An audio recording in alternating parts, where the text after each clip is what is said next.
গাড়িতে গাড়ির মধ্যে রাখা তো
তেল দিচ্ছে গাড়ি তেল দিয়ে সময় কি করার আছে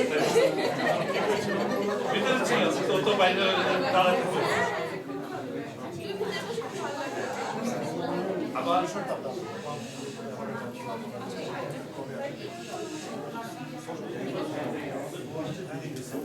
সাইড বাই বলছে সাইড বাই পাশে Hello. Hello. Check 1 2.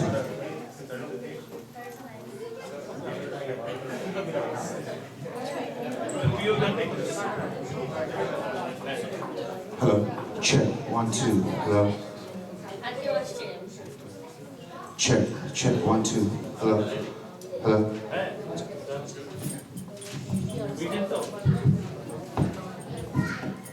Test 1 2 1 2.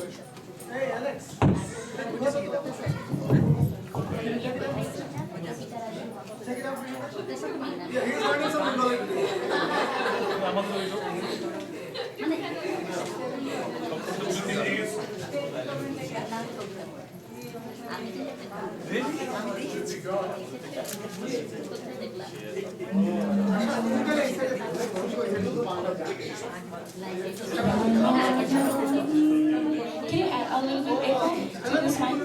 La la la. A little bit more. La. I guess. Come on, Henry. That's it. La la la.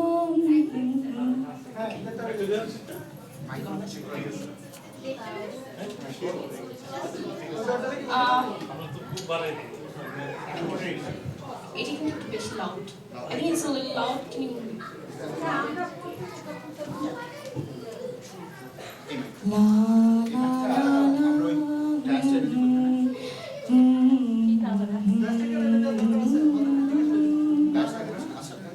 la la Okay, thank you. It's perfect. Hello. Check. Check 1 2.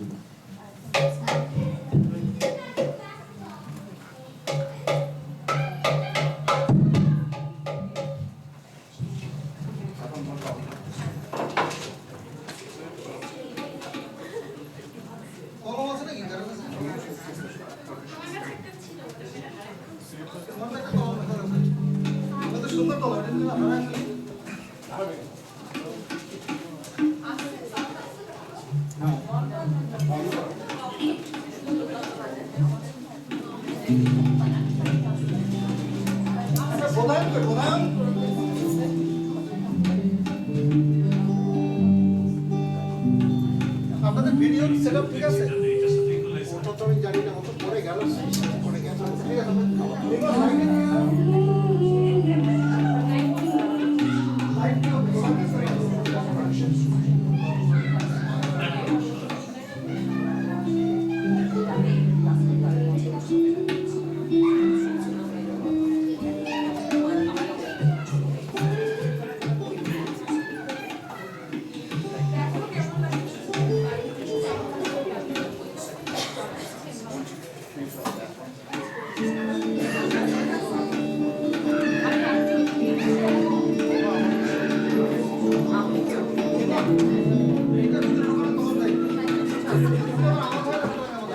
তাহলে সব light কি কম হয়ে গেছে?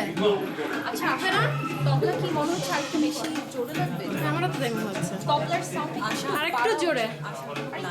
Actually একমাত্র হচ্ছে যে তোমাদের পেছনে যে লাইটটা আছে ওই লাইটটা যদি কমিয়ে দাও ওটা বেশি ব্রাইট ভিডিওটা ওইখানটা গিয়ে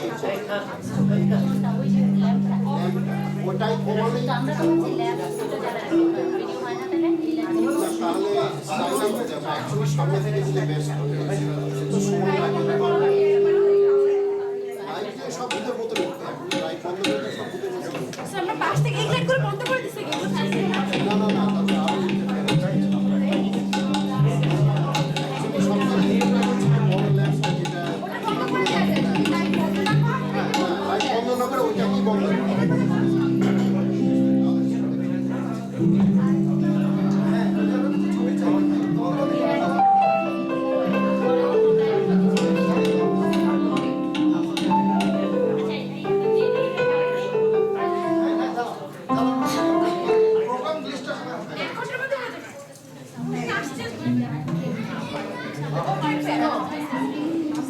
Okay,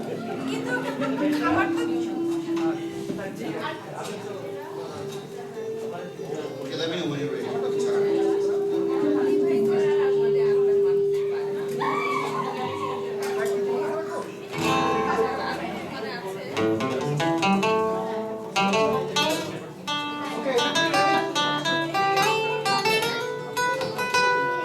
ছেড়ে দাও, ছেড়ে দাও।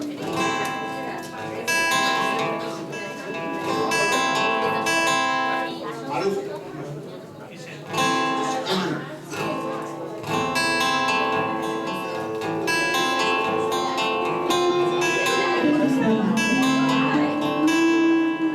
Hello, check 1 2.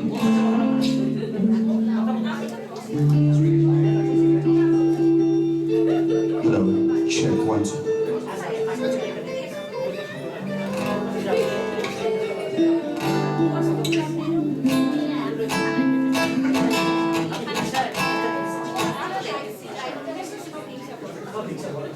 রিপোর্টটা বেশি ওই যে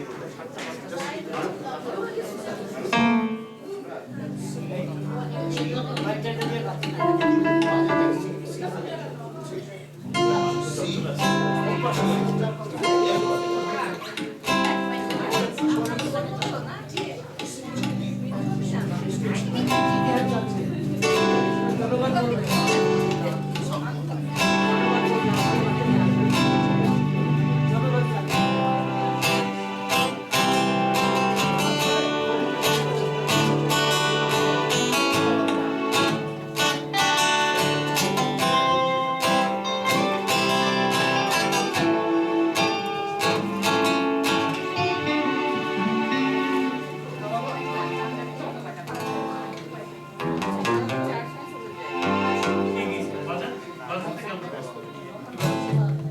এবারের সিডি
চলচ্চিত্রের দায়িত্ব আছে না?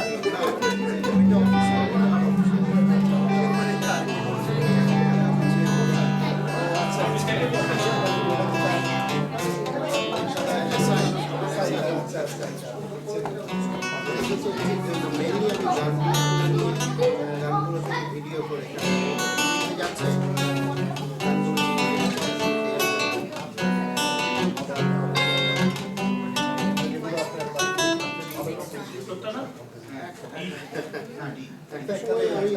সিনেমার বাড়িতে একসময় বড় একসময় ছিল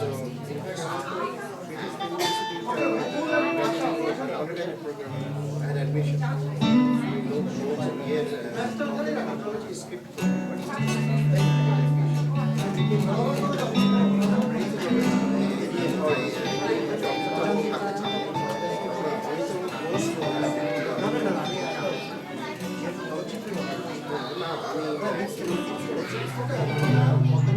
অনেকদিন পরে আরেকদিন করেছে রিসেন্টলি খুব বাংলাদেশের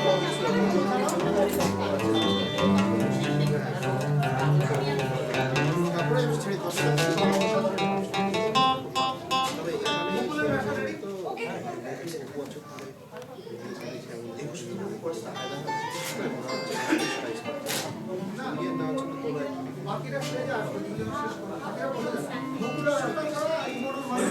তবে হচ্ছে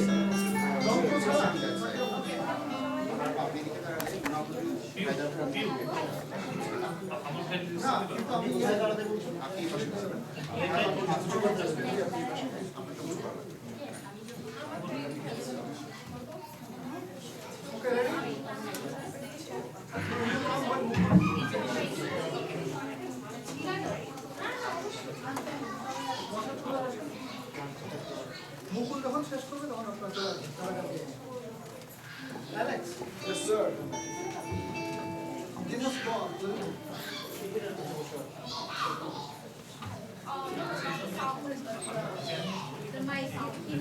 Can you put bring this এই যে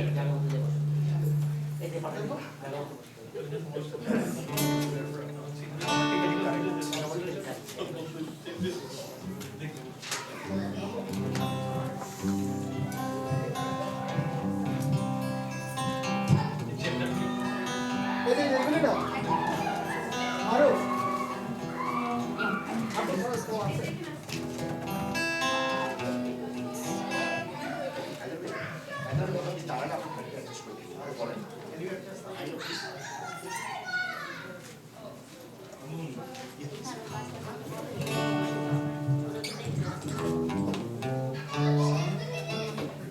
পূর্ণতা পূর্ণতা Hello, testing, testing.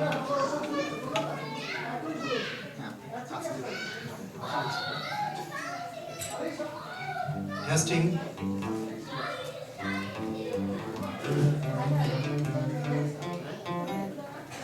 এটাতে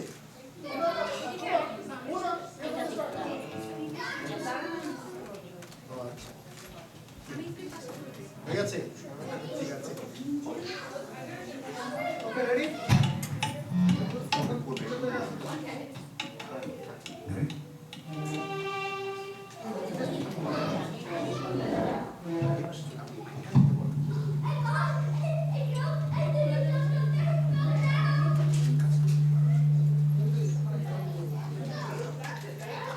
আপনি আমার সাথে বসতে পারেন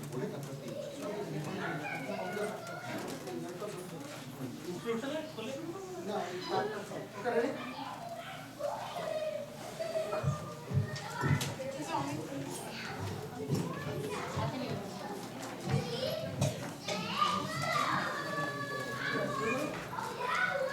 Good afternoon. On behalf of Bangladesh Student Association at University of Denver, I, Aisha Iqbal, welcome everyone to this event of celebrating 61st anniversary of International Mother Language Day. Today, we are going to remember all the martyrs who sacrificed their lives on 21st February 1952 on the streets of Bangladesh, while protesting the decision of the West Pakistani regime to exclude Bangla from being our state language. We have organized this event with patriotic poems, songs, and prose in remembrance of those martyrs. Let us enjoy the show. আমার ভাইয়ের রক্তে রাঙানো 21শে ফেব্রুয়ারি আমি কি ভুলিতে পারি। বাঙালি জাতীয় জীবনে এক গৌরবময় ও ঐতিহ্যবাহী দিন মহান 21শে ফেব্রুয়ারি। মাতৃভাষা রক্ষার জন্য 1952 সালের 21শে ফেব্রুয়ারিতে শহীদ হন রফিক, সালাম, জব্বার, বরকত ও নাম না জানা আরও অনেকে। মাতৃভাষার জন্য সম্ভবত এটি একমাত্র যুদ্ধ। তাই এই দিনটিকে স্মরণ করে সারা বিশ্বে আন্তর্জাতিকভাবে পালিত হচ্ছে আন্তর্জাতিক মাতৃভাষা দিবস।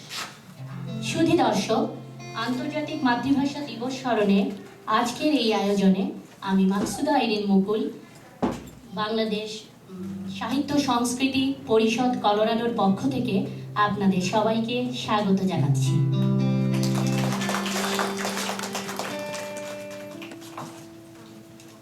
আমরা এখন দাঁড়িয়ে নীরবতা পালন করব সব শহীদদের স্মরণে।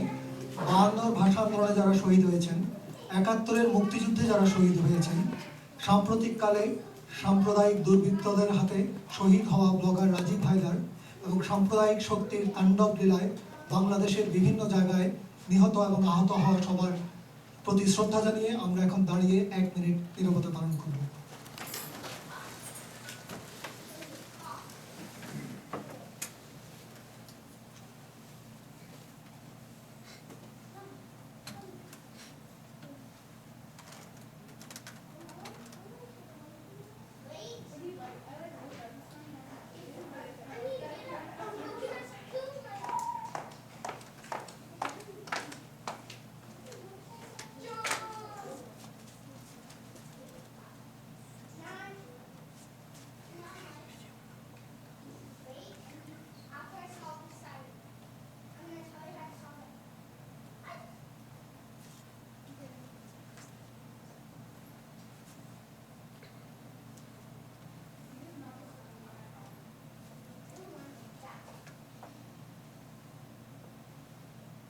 সবাইকে অনেক ধন্যবাদ। ভাষা শহীদদের প্রতি শ্রদ্ধা জানিয়ে শুরু হচ্ছে আমাদের অনুষ্ঠান।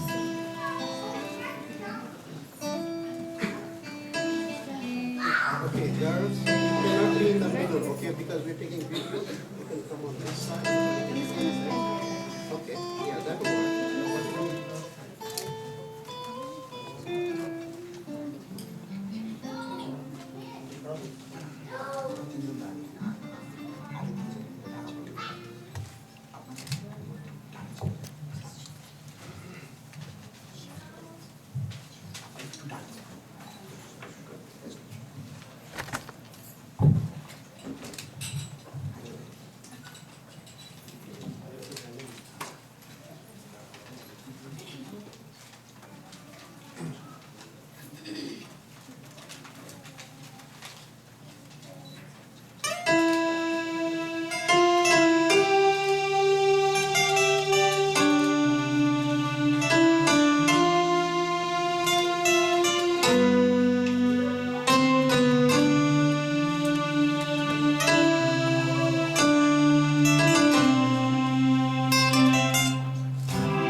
আবারও অভিনন্দন জানাচ্ছি, ধন্যবাদ জানাচ্ছি এখানে আসার জন্য। Is there anyone here who doesn't understand Bangla? You don't understand? Okay, so I'll make the introduction. It's okay, don't worry. It's my pleasure now to invite Dr. Jyoti Prakash Datta to summarize from his many important writings some things about the true significance of this important event, not just for us who speak Bangla, but for all the minority languages of the world, languages that are especially in danger of becoming extinct. Jyoti Prakash Datta really does not need an introduction. He is very famous in several countries. Let me just mention that he introduced single-handedly an entirely new form in Bangla short story in the 1960s, and at a very young age he was honored by what I would consider and many others would consider to be the highest literary award in then East Pakistan, but now Bangladesh. In 1971 he was awarded the Bangla Academy Award for his truly significant and I would say for that time at least in Bangla literature an amazing innovation. But he has of course over the years done a lot of things for Bangla literature. We are very proud to have Jyotida here.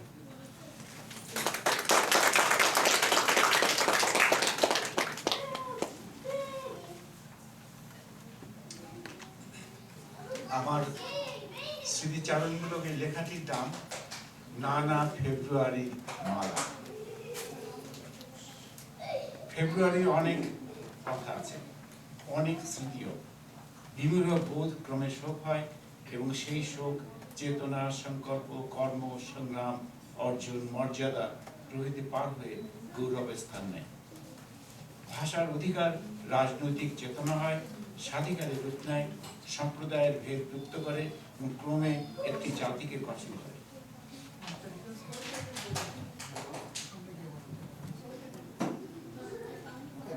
Actually ওইটা better ছিল, much better ওইটা।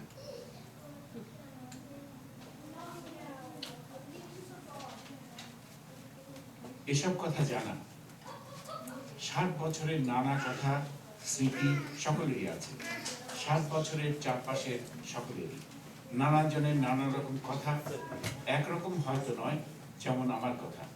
60 বছরের সবকটি ফেব্রুয়ারি পার হয়ে এলেও অনেক ফেব্রুয়ারি কাছ থেকে দেখা নয় বলে সকলের স্মৃতির মতোই এক নয়, এমনকি এই ফেব্রুয়ারিরও নয়। 52 ফেব্রুয়ারির কথা আমার ভালো মনে পড়ে না। স্কুলের নিচু ক্লাসের ছাত্র, পরিবারের রাজনৈতিক চেতনা খুব প্রবল ছিল এরকম বলা যাবে না, তবুও শহরে একটি মিছিলের কথা, সভার কথা মনে পড়ে। তার আগে না পরে ঢাকার ছাত্র হত্যার যে সংবাদ শুনেছিলাম তেমন স্মরণ নেই। যেসব ফেব্রুয়ারির কথা স্পষ্ট মনে পড়ে যেসব ফেব্রুয়ারিতে অংশগ্রহণ করার কথাও তখন আমি স্কুলের শেষ দিকের ছাত্র, কলেজের প্রথম দিকে, মধ্য 50-এর শতকে। ছাত্র ইউনিয়নের কর্মী, প্রভাত ফেরির কথা আগেই জানা ছিল, তাই শহরের শেষ মাথায় আমার বাসস্থানে যখন ওই গানের সুরধ্বনি পৌঁছেছিল, ছুটে মিছিলে যোগ দিতে সময় লাগেনি মোটেও। যে গানে গলা মেলাতে হলো তা ছিল ভুলবো না 21শে ফেব্রুয়ারি ভুলবো না। মিছিলের সামনে ছিলেন গানেরও ওই শহরেরই সন্তান গাজীউল হক, পরে জেনেছি ওই গানটি তাঁরই লেখা। সারা শহর ঘোরার পরে প্রভাত ফেরি থেকে যাই বৈকালিক সমাবেশেও, এবং সেখানে বুঝে যায় এই কেবল শহীদ স্মৃতি পালনই নয়, ভীতিমুক্ত জীবনের আশ্বাসও। মুসলিম লীগের ভরাডুবিও ওই উৎসাহ সৃষ্টিতে কিছু যোগ করেছিল নিশ্চয়ই। ফেব্রুয়ারির গানের কথা ভাবলে দেখি মুখের ভাষা কিনে নেয় কেবল নয়, হাতে পায়ে শিকল পরানো কথাও বলেন গীতিকার। ফেব্রুয়ারির সঙ্গে সম্পৃক্ততা বাড়ে তাই। ছোট শহরে মধ্য 50-এ কি 50-এর শেষের দিকেও 21শে ফেব্রুয়ারি পালন কেবল উৎসাহী জনের প্রভাত ফেরি জনসভা কি বিভিন্ন প্রতিষ্ঠানে আয়োজিত সাংস্কৃতিক অনুষ্ঠানের মধ্যেই সীমিত ছিল। এর বেশি করার কিছু ছিল না। স্কুলে কলেজে আবৃত্তি প্রতিযোগিতা কি রচনা প্রতিযোগিতা এরকম কিছু ছিল বলে মনে পড়ে না। তবুও 21 ফেব্রুয়ারির ধুলো ওড়া ফাল্গুনের দমকা বাতাস, আমার ভাইয়ের রক্ত, এসব কথা একরকম উদ্ভক্ত আহ্লাদ সৃষ্টি করত। উচ্চতর অধ্যয়নের বিষয় হিসেবে বাংলার প্রতি অনুরাগ জন্ম ওই কালেই। 21 ফেব্রুয়ারির জন্যই একথা বলা যাবে না, তবে বাংলা ভাষার সর্বজন গ্রাহ্যতা, আপাত মর্যাদা কিছু উৎসাহ সঞ্চার করেছিল পাঠ্যে নিঃসন্দেহে। ঢাকায় প্রথম 21 ফেব্রুয়ারির স্মৃতি সংবাদপত্রের শহীদ দিবস সংখ্যায় রচনা প্রকাশে উজ্জ্বল। বিশেষ সংখ্যায় রচনা প্রকাশ সেই প্রথম। তখন আমি ঢাকা বিশ্ববিদ্যালয়ের প্রথম বর্ষের ছাত্র। কিছুকাল কাটে ইসলামপুরে এক প্রকাশনা প্রতিষ্ঠানে প্রুফ দেখার বিনিময়ে আর বাসস্থান মেলায়। যে চৌকির উপরে বসে প্রুফ দেখা, রাতে সেখানেই শয়ন। লেখালেখির সেই সূচনার সময় এক তরুণ ভাষা শহীদের গল্প লিখেছিলাম প্রুফ দেখার ফাঁকে ফাঁকে। লেখা শেষ হওয়া মাত্র গল্পটি দিয়ে এসেছিলাম মিল্লাতে 21-এর মাত্র কয়েকটি দিন আগে। বিশেষ সংখ্যায় প্রকাশিত হলে প্রত্যয় জন্মেছিল লেখালেখি। এ কারণেও ফেব্রুয়ারির কথা ভুলি না। আউশাহী প্রথম কয়েক বছর ফেব্রুয়ারি পালনের উৎসাহ কি সংকল্প সর্বদা স্পষ্ট রূপ দিত না। কিছু প্রভাব ফেরি, কিছু আলোচনা এরকম। ছাত্রাবাসে এবং ক্যাম্পাসের আবাসিক অঞ্চলে আউশাহীর সারাটা সময় কাটলেও 61-62-র আগে অতি প্রত্যুষে আজিমপুরের দিকে মিছিল কি সেদিনের শহীদ মিনারে জনসভার কথা তেমন মনে পড়ে না। বাগানের ফুল হাতে গিয়ে নিয়ে শহীদের সমাধিতে অর্পণ করা এবং 21 ফেব্রুয়ারি উপলক্ষে কিছু লেখা, এই ছিল শহীদ দিবস পালন। 60-এর পরেই 21-এর নদীতে জোয়ার আসতে শুরু করে। 61 রবীন্দ্র শতবার্ষিকী পালন এবং পাকিস্তান সরকারের রবীন্দ্র বিরোধিতা, এই সময়ের সবটাই ঢাকায় কেটেছিল মূলত লেখালেখি এবং পত্রিকাদি প্রকাশ করা। 21-এর পরিবর্তিত চেহারা তখনও স্পষ্ট নয়। 66-র 6 দফা ঘোষণায় ক্রমে 69 এসে তাকে অবয়ব দেয়। 69-এ দেশ ছাড়ি এবং মার্কিন যুক্তরাষ্ট্রের পূর্ব ও মধ্য পশ্চিম অঞ্চলে দীর্ঘ 16 বছর অতিক্রমকালে 21 ফেব্রুয়ারির দিকে তেমন তাকানো হয়নি। 2-4 বছর পর পর দেশে এলেও ফেব্রুয়ারিতে আসা হয়নি কখনো। তাই 21-এর মর্যাদা লাভ, শত স্মরণিকার প্রকাশ, কি বাংলা একাডেমি পুকুর পরে পুস্তক বিক্রয়ের আয়োজন, ক্রমে মেলায় কখন কিভাবে জমে ওঠে, সবই লোকমুখে শোনা। 19 বছরে ঢাকায় নতুন ফেব্রুয়ারি দেখি। ঢাকা সারা রাত জেগে থাকে। প্রশস্ত সড়কের বুক জেগে যায় আলপনার স্লোগানে, ভরে যায় দেয়াল। ঢাকা পড়ে শহীদ মিনার ফুলের স্তবকে, মালা আর মানুষ। 92-এ নিউ ইয়র্ক শহরের ট্রাইব্রো ব্রিজের নিচের পিলারে শহীদ মিনারের কাগজে কাটা আদল সেঁটে পালিত হয় 21-এর প্রথম পর্ব। প্রজন্ম 71-এর তখন তরুণ দশা, তাদের জমায়েতে সামিল হই। 93-এর সেই আদল উঠে আসে জাতিসংঘের সম্মুখে। গানে মিছিলে জমায়েত হয় মধ্যরাত্রিতে প্রবাসী বাঙালি হারসন নদী তীরে জাতিসংঘ ভবনের সম্মুখে। 2 দিনব্যাপী নানা অনুষ্ঠানের মধ্যে শুরু হয় বইমেলাও, সেখানেও ছিলাম। 97-এর পরের সব ফেব্রুয়ারি কাটে ঢাকায়। দেখি পর্যন্ত মানুষের মিছিল, মিনারের পাদদেশে প্রকৃত জনসমুদ্র, টেলিভিশনের পর্দায় শ্রদ্ধা অর্পণরত নেতৃবৃন্দের ক্যামেরায় বন্দী হওয়ার প্রতিযোগিতা এবং শেষে ফুলমালা ছড়িয়ে ছিটিয়ে শহীদ মিনারের বেদিমূলাই বিভৎস আচরণ কিছু তরুণ বাঙালির খাদ্য প্রতিময় তৈরি। তখন বইমেলা ছিল আজকের মতোই। অনেকে মিনাবাজার কি আনন্দমেলাও বলেন। সহস্র পায়ের ধুলোয় মেলা প্রাঙ্গণের বাইরে কুয়াশা দেখা যায়। সদ্য প্রকাশিত বইটির মলাটে ধুলোর স্তর জমে।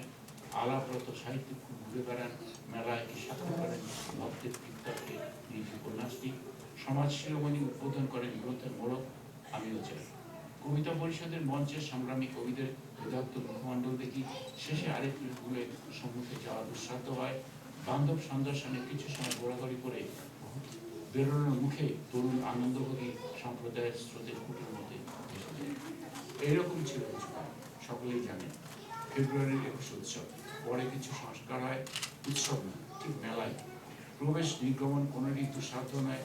ব্যক্তিগত 21-এ পালন করি, পত্র পত্রিকায় 2-1টি রচনা প্রকাশ করি, 2-1টি গ্রন্থ প্রকাশিত হয়। 21-এর স্মৃতি এইরকমই এতকাল। কিন্তু এবারে এই এতকাল পরে শোকের ফেব্রুয়ারি দেখি দ্রোহের ফেব্রুয়ারিতে রূপ নিয়েছে।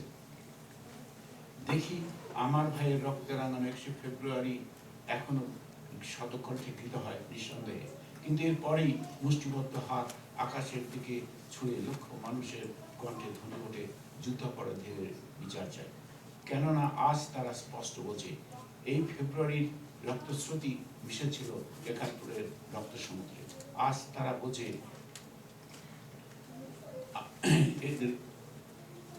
এদের এই ৭১-এর রক্তস্রোতী এদের জন্য এনেছিল ১৬ই ডিসেম্বরের গৌরব। আর সেই গৌরব রক্ষার জন্য ফেব্রুয়ারির স্মৃতি চিরোজ্জ্বল রাখার কোনো বিকল্প নেই। ধন্যবাদ।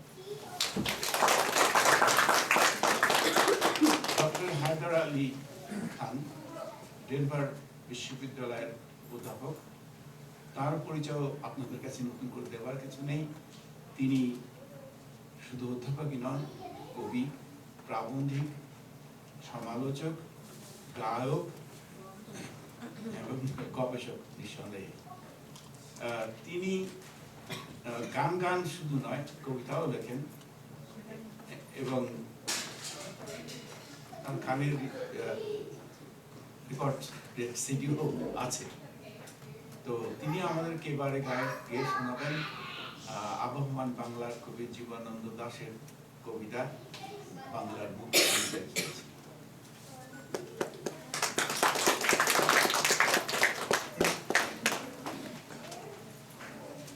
অনেক ধন্যবাদ জ্যোতিদা। আমি এটার একটা ইংরেজি অনুবাদও করেছি, আশা করি পেছনে আপনারা দেখতে পাবেন। বাংলার মুখ আমি দেখিয়াছি খুবই পরিচিত কবিতা রূপসী বাংলার। এটাকে সঙ্গীতে রূপ দিয়েছেন আমাদের অজিত রায়। আপনারা অনেক হয়তো চেনেন, আমরা আমাদের জন্য উনি খুবই শ্রদ্ধেয় এবং ভালোবাসার পাত্র অজিত দা।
বাংলার মুখ আমি দেখিয়াছি,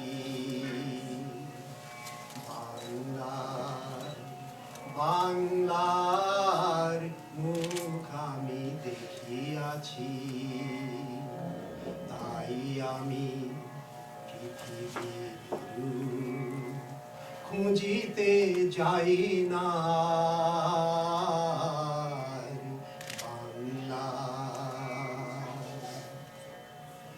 অন্ধকারে জেগে উঠে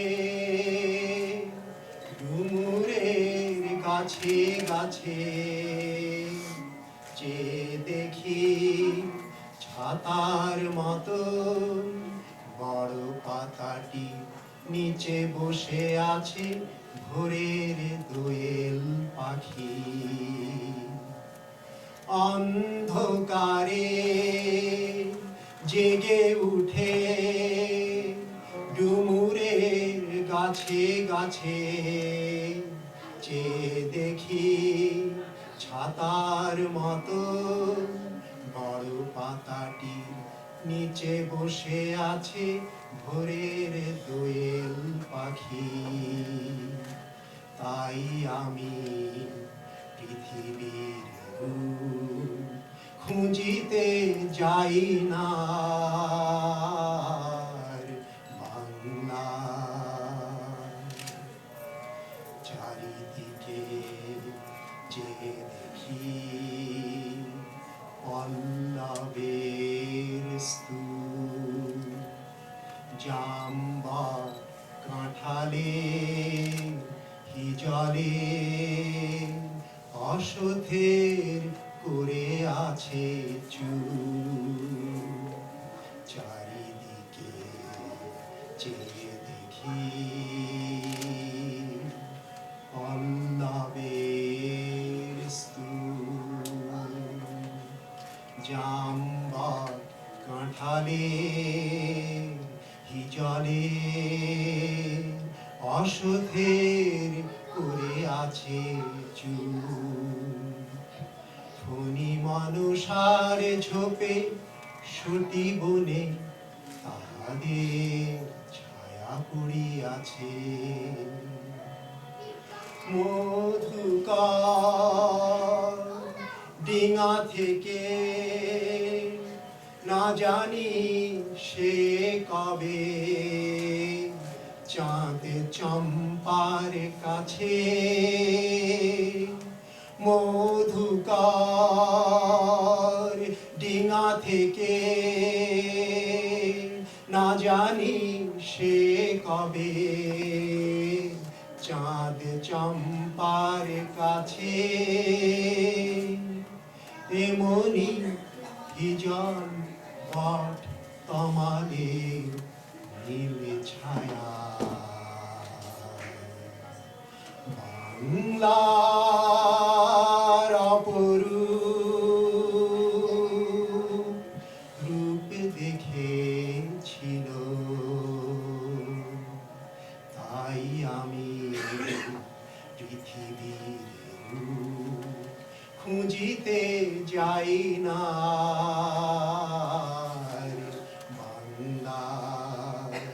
বাংলার মুখ আমি দেখিয়াছি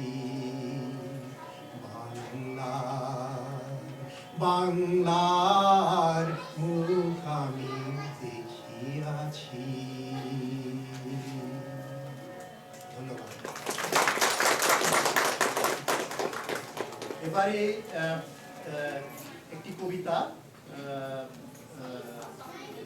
আমাদের এখানে আমাদের পরম সৌভাগ্য যে এখানে আমরা একজন মহিলা কবির সাক্ষাৎ পেয়েছি ওনার নাম হচ্ছে সাদমা খান ওনাকে এখানকার অনেকেই চেনেন উনি অনেকদিন ধরেই কবিতা এবং সঙ্গীতের সাধনায় রত বাংলাদেশে তো এবার উনি ওনার স্বরচিত কবিতা আপনাদের পড়ে শোনাবেন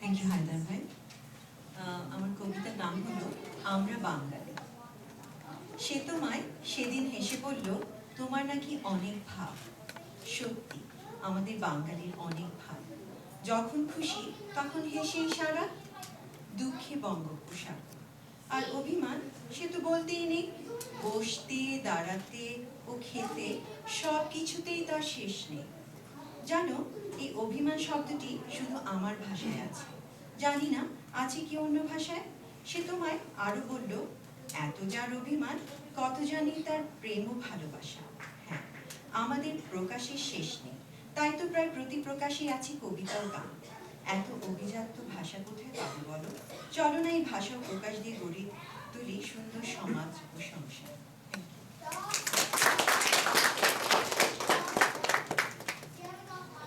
এখন কাকন চক্রবর্তী ও আমাদের একটি গান শোনাবে গানটা হলো বাংলায় গান গায় কাকন খুব সুন্দর তবলা বাজে আপনারা শুনতেই পাচ্ছেন ও খুব সুন্দর লিখতেও শুরু করেছে আমরা ওর লেখা খুব উপভোগ করছি খুবই গুণের মেয়ে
এখন বাংলা মাতৃভাষা সম্বন্ধে একটি স্বরচিত কবিতা পাঠ করবেন শ্রী অমিতাভ রক্ষিত।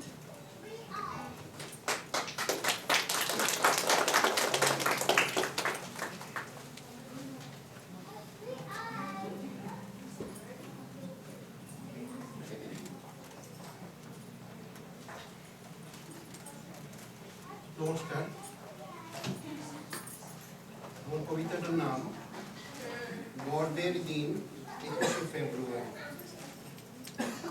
মাতৃগর্ভের অপরিণত প্রাণে জীবনের কারণ বাড়ির নিরঙ্কুশ অন্ধকারে ধীহীন অচৈতন্যে ভেসেছিলাম কোনো এক সময়, শুধু অস্তিত্বের এক দুর্বল হৃদস্পন্দন সম্বল। বহির জগৎ থেকে আগত শব্দের রণনে অবশেষে সে তমসার অবসান হলো একদিন। শ্রুতি চেতনার উন্মেষে বর্ণময় হয়ে উঠল পৃথিবী। দৃষ্টিরও আগে আরব্ধ এই ইন্দ্রিয়ের প্রজনন। আমার মাতৃকণ্ঠের জন্মভাষা আমার অনাগত জগৎকে ভরিয়ে দিল ধ্বনিময় অর্থপূর্ণতায়। ক্রমে আমার দুলোক ভূলোক ত্রিলোকের মানচিত্র মাতৃভাষার মাপকাঠিতে পরিব্যাপ্ত হয়ে উঠল ধীরে ধীরে। আমার উৎপত্তি, সত্তা ও স্থিতি মৌলিকতম উপাদান সংমিশ্রিত হলো বাংলায়। আমার আকাশ বাতাস জগতের যাবতীয় বস্তুর নাম লেখা হলো বাংলায়।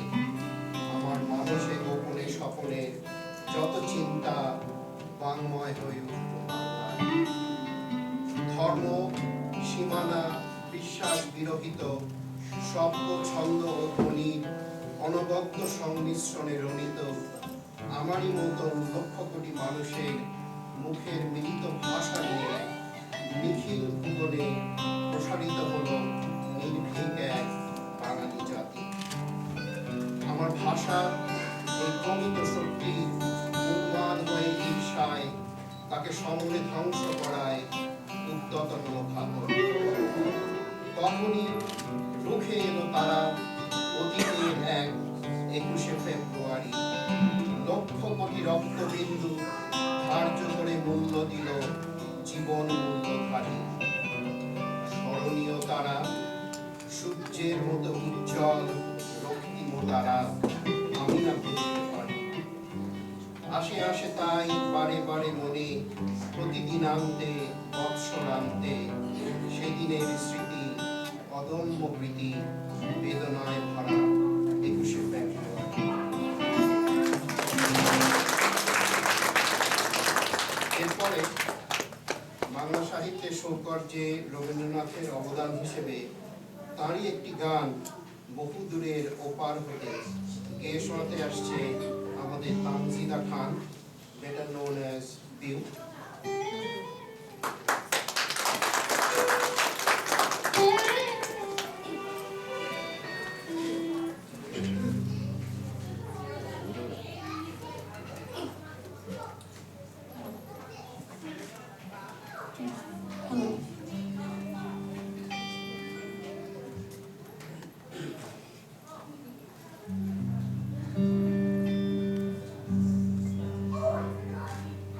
Boy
ঘটারে বানদের তীরে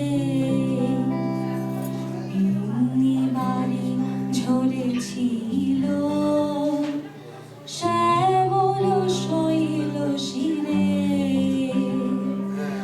মালবিকায়নি মিখে চেয়েছিল পথের দিকে সেই চাহনি এলো ভেসে কালো মেঘের ছায়ার সনে ঝড়ো ঝড়ো বরিশালে বহু যুগে ও পার হতে আশার এলো।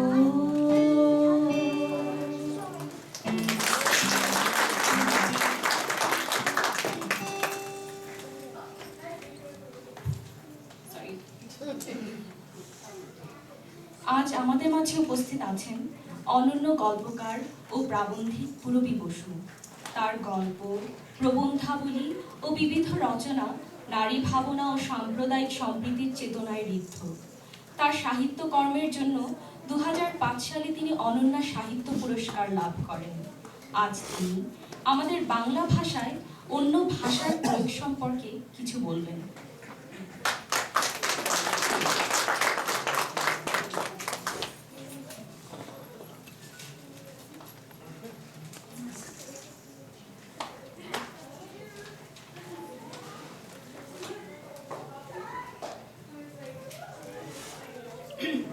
আপনাদের সকলকে 21-এর শুভেচ্ছা। আমরা সবাই জানি যে 21 আমাদের আত্মপরিচয়ের সন্ধান দিয়েছে। 21-এর পথ ধরে আমরা অর্জন করেছি এক ভাষাভিত্তিক সংস্কৃতি ও ভাষাভিত্তিক স্বাধীন রাষ্ট্র। কিন্তু স্বাধীনতার 4 দশক পেরিয়ে গেলেও আজও আমাদের মধ্যে কেউ কেউ বাংলাদেশে বাংলা ভাষার স্বরূপ কি হবে এই নিয়ে নানা প্রশ্ন, নানা তর্ক বিতর্কের অবতারণা করছেন। আমরা জানি বিভিন্ন অন্তর্গত ও বহিরাগত শক্তি এবং সভ্যতার প্রভাবে আমাদের ভাষা ও সংস্কৃতির যুগে যুগে রূপান্তর ঘটেছে। এই রূপান্তর এক অনিবার্য সমন্বিত ধারা সৃষ্টি করেছে। শতাব্দীর পর শতাব্দী জুড়ে স্বাভাবিকভাবে গড়ে ওঠা সেই রূপান্তরকে মেনে না নিয়ে কোনো ব্যক্তি বা গোষ্ঠী আজ কৃত্রিমভাবে মান বাংলা ভাষাকে তাদের খেয়াল খুশি মতো রাতারাতি বদলে দিতে চাইছেন স্বতন্ত্র এক বাংলা ভাষা গড়ার প্রত্যাশা। কেউ বলছেন প্রমিত বাংলা বলতে সমস্ত বাংলা ভাষাভাষীর জন্য লিখিত কোনো মান বাংলা আর থাকবে না, বাংলাদেশে লিখিত মান বাংলাও হবে কথ্য বা আঞ্চলিক ভাষা নির্ভর। যদিও সমগ্র দেশের জন্য প্রযোজ্য একটি সাধারণ আঞ্চলিক ভাষা বলে কিছু নেই আমাদের দেশে, আছে বহুমাত্রিক ও বিভিন্ন অঞ্চল ভিত্তিক স্থানীয় ভাষা। আবার কেউ কেউ বলছেন বাংলাদেশের বাংলাতে প্রচুর পরিমাণে আরবি ফার্সি শব্দ যোগ করতে হবে, সেই সঙ্গে বিতাড়িত করতে হবে সংস্কৃতি ঘেঁষা তৎসম ও অর্ধ তৎসম শব্দগুলোকে। আমি ঐতিহাসিক নই, সাহিত্য গবেষক নই, সমাজ সংস্কারকও নই। আমি বাংলাদেশের কন্যা, বাংলাদেশের বধূ, হিন্দু মুসলমানের ঐক্যে বিশ্বাসী একজন সাধারণ বাঙালি নারী। বাংলা ভাষার অঙ্গচ্ছেদ বা অঙ্গ প্রতিস্থাপনের এই যে সতর্ক সজোর প্রচেষ্টা এবং এই সম্পূর্ণ প্রক্রিয়াটির স্বরূপ সম্পর্কে আমার সংক্ষিপ্ত বক্তব্য এরকম। উর্দু, ফার্সি ও আরবি শব্দ বাংলা ভাষাকে অনেক সমৃদ্ধশালী করেছে, সন্দেহ নেই। এই শব্দাবলী ছাড়া চেষ্টা করলেও কারোর সঙ্গে কয়েক মিনিটের বেশি কথা বলার বা কয়েক পৃষ্ঠা বাংলা লিখে ফেলবার সামর্থ্য আমাদের নেই। তেমনিভাবেই তৎসম ও অর্ধ তৎসম শব্দ বাংলা ভাষায় ও কথনে এমন করে গেঁথে গেছে যে তাদের জোর করে উচ্ছেদ করে বিকল্প ফার্সি বা আরবি শব্দ প্রয়োগের মধ্যেও কোনো কৃতিত্ব বা বাহাদুরি আছে বলে আমি মনে করি না। চলতি ভাষা তার নিজস্ব গতিতে সহজ স্বতঃস্ফূর্ত হয়ে ওঠে। এছাড়া বিশেষ বিশেষ রচনা বিশেষ বিশেষ শব্দ ও বাক্য গঠন দাবি করে, আর তাই অনুবাদের বদলে সর্বদাই তর্জমা অথবা লেখা বা লেখকের জায়গায় লেখা বা লেখক ব্যবহার করে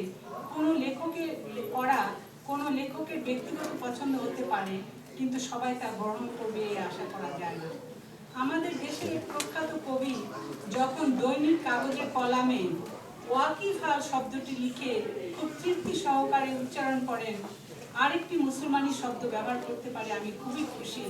আমি তখন বলি, আমি যতটা ওয়াকিফাল তাতে এটি কোনো মুসলমানি শব্দ নয়, আরবি থেকে আসা বাংলা ভাষায় সুপ্রতিষ্ঠিত ও সুপ্রচলিত মনোরম একটি শব্দ।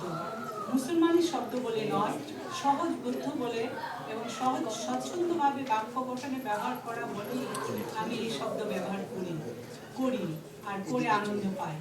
শব্দকে বিভিন্ন ধরনের ভাগাভাগি বা বিভক্ত করে কিংবা খতনা দিয়ে কোনো কোনো শব্দকে ধর্মান্তরিত করার দুর্ভাগ্য আমাদের যেন পেয়ে না বসে। বাংলা ভাষাকে নিয়ে বহু টানাহেঁচড়া হয়েছে। যতই বিরোধী ও অশুভ শক্তিগুলো অবাস্তব ও অস্বাভাবিক ক্রিয়াকর্ম বাংলা ভাষা ও সংস্কৃতির উপর চালিয়ে দেওয়ার চেষ্টা করেছে, ততই পরিশীলিত, শুদ্ধ, শক্তিশালী ও গতিশীল হয়েছে আমাদের ভাষা তথা সংস্কৃতি। আমি বাংলাদেশের লোকজনের মনোবলে বিশ্বাসী। আমাদের বাংলা ভাষা পদ্মার মতে স্বতঃস্ফূর্ত, বহমান ও সজীব। গ্রহণ বর্জনের মধ্য দিয়েই ভাষা এগিয়ে চলে, একথা সত্য, কিন্তু সেখানেও পরিমিতি বোধ আর সাবলীলতার প্রয়োজন অস্বীকার করা যায় না। শামসুর রহমান, সৈয়দ শামসুল হক পরিমিতভাবে আরবি ফার্সি শব্দ ব্যবহার করে তাদের লেখা সে দৃষ্টান্ত রেখেছেন সাহিত্যে, জীবন চর্চায় হিন্দু মুসলমান ঐক্যের অগ্রদূত কাজী নজরুল ইসলাম। নজরুল ইসলাম অবশ্য তার কোনো কোনো রচনায় অনেক বেশি আরবি ও ফার্সি শব্দ ব্যবহার করেছেন, কখনো প্রায় বন্যার তোড়ে। যে বিষয় অনুষঙ্গে তিনি সেসব ব্যবহার করেছেন তাতে তা খুবই মানানসই হয়েছে এবং তা আমাদের ভাষাকে ভিন্ন গরিমা দান করেছে। কিন্তু তাহজিব আর তামাদ্দুন আমাদের উপর আরোপিত হয়েছিল বলে গৃহীত হয়নি ভাষার ভাণ্ডার। ভাষা তার নিজস্ব গতিতে পুরনো অনেক শব্দ পরিহার করে। বাংলা ভাষাতে তৎসম শব্দের ব্যবহারও তার ব্যতিক্রম নয়। এমন অনেক তৎসম শব্দ রয়েছে অভিধানে যা আজ আর ব্যবহৃত হয় না। তবু এটা ভুলে গেলে চলবে না যে বিনা বিচারে অযৌক্তিকভাবে গ্রহণ করার কারণে বোঝা যেমন ভারী হতে পারে, যুক্তিনিষ্ঠ না হয়ে বর্জন করলেও আমাদের নিঃস্ব হয়ে যাওয়ার সম্ভাবনা আছে। সবশেষে অনুরোধ, বাঙালি প্রসঙ্গে লিখতে গিয়ে যতদিন না আমাদের সে প্রখ্যাত চিন্তাবিদ কবি আমরা বা আমাদের বলতে সমস্ত বাঙালিকে গ্রহণ করতে পারছেন, অন্তত তার কথিত আমাদের মধ্যে যেন বাংলাদেশে সব বাঙালি পড়েন, কেবলমাত্র বাঙালি মুসলমান নন। কেননা ইসলামিক ঐতিহ্যের উত্তরাধিকারী শুধু ফরাদ মজহার আর সৈয়দ শামসুল হক নন, ইসলামিক ঐতিহ্যের উত্তরাধিকারী পূরবী বসু। জন্মসূত্রে নয়, ভৌগোলিক, ঐতিহাসিক, সামাজিক ও সাংস্কৃতিক সূত্রে এই উত্তরাধিকার আমি অর্জন করেছি। এই অর্জন কেবল প্রাকৃতিক একটি ঘটনা নয়, আমার জন্ম নয়, আমার সুচিন্তিত, সুনির্বাচিত ও সুস্থির একটি সিদ্ধান্ত। আমার এই অধিকার কেড়ে নেওয়ার ক্ষমতা কারোর নেই। আমাদের দেশে প্রাচীন ভারতীয় সংস্কৃতির সঙ্গে ইসলামিক ঐতিহ্য মিলে যে এক অভিনব ও শক্তিশালী সংস্কৃতি গড়ে উঠেছে, এই মূল্যবান ঐতিহ্য আমাদের মিলিত সংস্কৃতি, যা ইসলাম, হিন্দু, বৌদ্ধ ও খ্রিস্টান সভ্যতা দ্বারা লালিত, চর্চিত, বর্ধিত, নিয়ে আমি খুবই প্রকৃতই তৃপ্ত ও গর্বিত। তবে এই উত্তরাধিকার শুধুমাত্র তৃপ্ত আর আনন্দের বয়ে আনে না, তৃপ্তি আর আনন্দের বয়ে আনে না, সে সঙ্গে কিছু দায়িত্ব আরোপ করে। প্রমিত বাংলাকে বিভক্ত করার সতর্ক সংকীর্ণ প্রয়াস আর কৃত্রিমভাবে চিত্রিত আমার মাতৃভাষার বিখণ্ডিত রূপ অবলোকনে আমার প্রতিক্রিয়া ব্যক্ত করা এই দায়িত্ববোধের বিনীত প্রকাশ।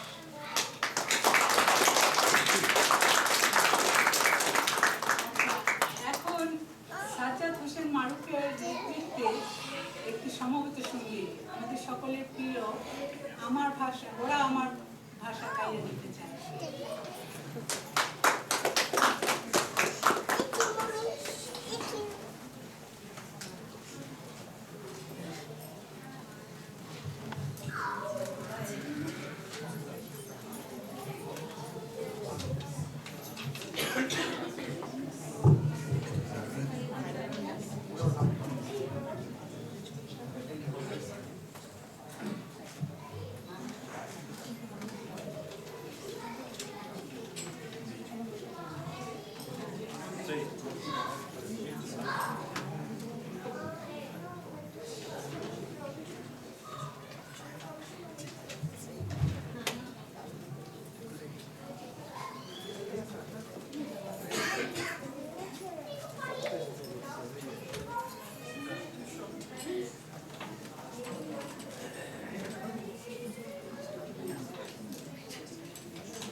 যাহায় আমার বাবা, ওই তো যাহায় আমার দাদা। আহন ক দেখি ভাই মোর মুখে কি অন্য কথা শোভা পায়। ওরাই আমার মুখে ভাষা গাইতে চায়, ওরাই আমার মুখে ভাষা গাইতে চায়। ওরা কথায় কথায়, ওরা কথায় কথায় শিকল পরায় আমার হাতে পায়। ওরা কথায় কথায় শিকল পরায় আমার হাতে পায়। ওরাই আমার মুখে ভাষা গাইতে চায়, ওরাই আমার মুখে ভাষা গাইতে চায়। সইমুনা আর সইমুনা অন্য কথা কইমুনা, যাই যদি ভাই দিব সাধের জানা, যাই যদি ভাই দিব সাধের জান। এই জানের বদলে রাগ করে ভাই বাদ দাদা জবানের মান।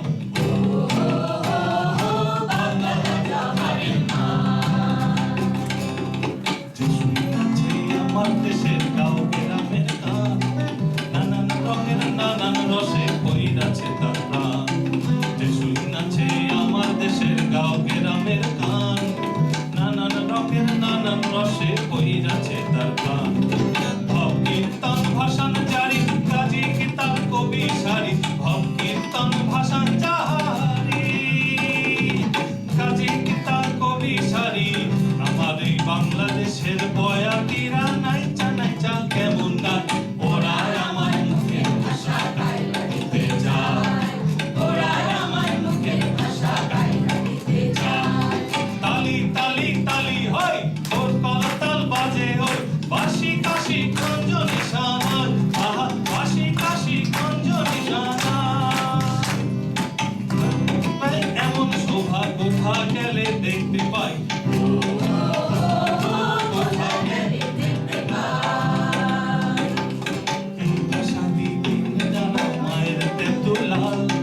দেশের বুকে বুকের কোণে কইরা গেল লাল। এই ভাষারি গাইতে দেখো মায়ের তেঁতুলাল, বুকের কোণে দেশের মাটি কইরা গেল লাল। মনে করে তরার কথা কান্দে বনের লরু কথা, মনে করে তরার কথা, মনে করে তরার কথা কান্দে বনের তরুলতা।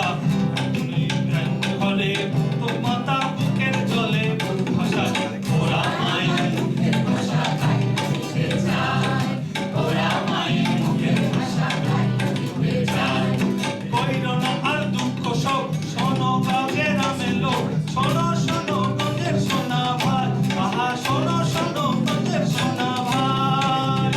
একবার বুক ফুলায়া কও দেখি ভাই, রাষ্ট্রভাষা বাংলা চাই, রাষ্ট্রভাষা বাংলা চাই, রাষ্ট্রভাষা বাংলা চাই, রাষ্ট্রভাষা বাংলা চাই।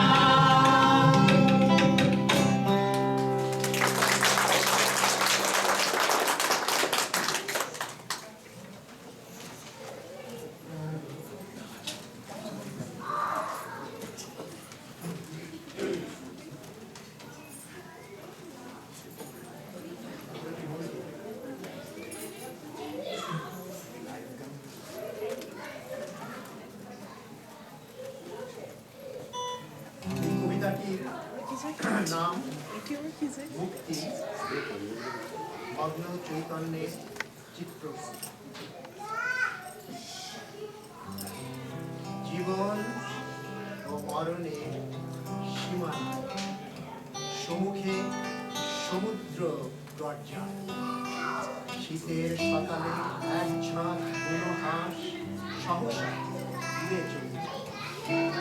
হঠাৎ বাংলার মূল ঘন কালো চুল পূর্ব দিগন্তে চমকা। রক্তে বাজে করতালি বার বার, দুর্মর আশা আমার প্রাণের বাংলা ভাষা, আমার গানের বাংলা ভাষা। ভুলবো না কোনো দিনও, ভুলিনি তো আজও।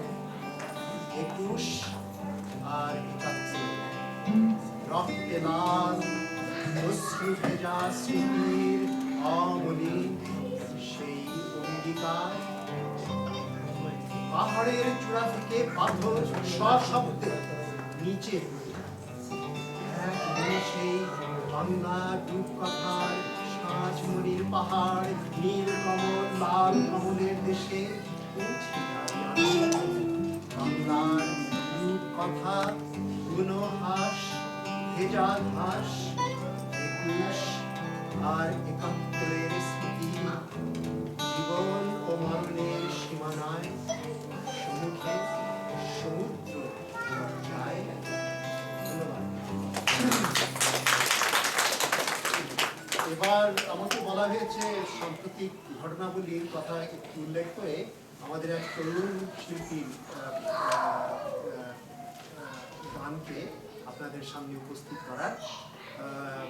আপনারা সবাই জানেন যে গত কয়েক সপ্তাহ ব্যাপী বাংলাদেশে এই নতুন প্রজন্মের এক তুমুল আন্দোলন শুরু হয়েছে এবং আমরা যারা 60-এর দশকের আন্দোলনে জড়িত ছিলাম, 71-এর মুক্তিযুদ্ধে অংশগ্রহণ করেছিলাম, তারপরে যে ঘটনাবলী তার সাক্ষী দুর্ভাগ্যজনকভাবে হলেও আমাদের হতে হয়েছে। আমাদের জন্য যে এই প্রজন্মের এই কর্ম কত শুভ এবং কত প্রেরণাদায়ক সেটা সহজে বুঝিয়ে বলা অসম্ভব। এই শাহবাগের চত্বরে এই নতুন প্রজন্মের ছাত্রছাত্রীরা, ছেলে মেয়েরা এবং তাদের সাথে যারা যোগ দিয়েছেন বাংলাদেশের আপামর জনতা, এদের এই আন্দোলন, এদের এই বিক্ষোভ, এদের এই চেতনার উন্মেষ আমাদের সবাইকে উদ্বুদ্ধ করেছে এবং করবে। এবং সেই চেতনায় উদ্বুদ্ধ হয়ে আমাদের তরুণ শিল্পী ইমন, যাকে আপনারা দেখতে পাচ্ছেন সবসময় গিটার বাদক হিসাবে এবং গায়ক হিসাবে, ইমন আমার ছোট ভাইয়ের মতো। ও একটি গান লিখেছে এই শাহবাগের প্রজন্মের উপরে এবং শাহবাগের চেতনার উপরে, এবং খুবই সুন্দর গান। এবং ইমন যে এত ভালো গান লিখতে পারে সেটা আমার আগে জানা ছিল না।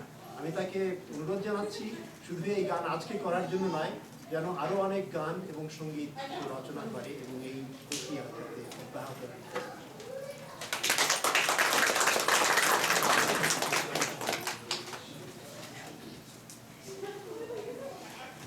ধন্যবাদ। এই গানটি আমি লিখেছি গত 5 ফেব্রুয়ারি। আপনারা জানেন যে এক যুদ্ধ অপরাধীদের রায়ে সম্মতি না জানিয়ে আমাদের তরুণ সমাজ শাহবাগে একত্রিত হয়ে প্রতিবাদ জানিয়েছে। তো সেই থেকে উদ্বুদ্ধ হয়ে এই গানটা লেখা।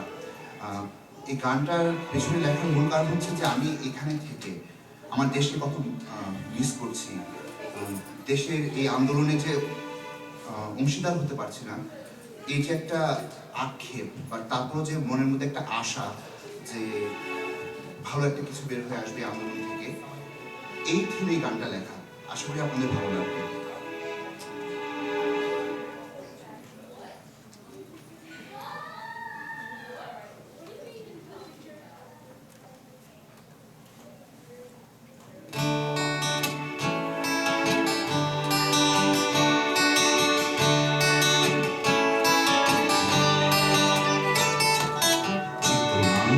শাহবাগ আর কাঁধে একাত্তরের এই দুর্বরবাসে আমি নিদ্রাবিহীন। যেতে চাই সেই মিছিলে যেথায় গিয়েছে সবাই মিলে, বিচারের দাবিতে সোচ্চার রাত্রি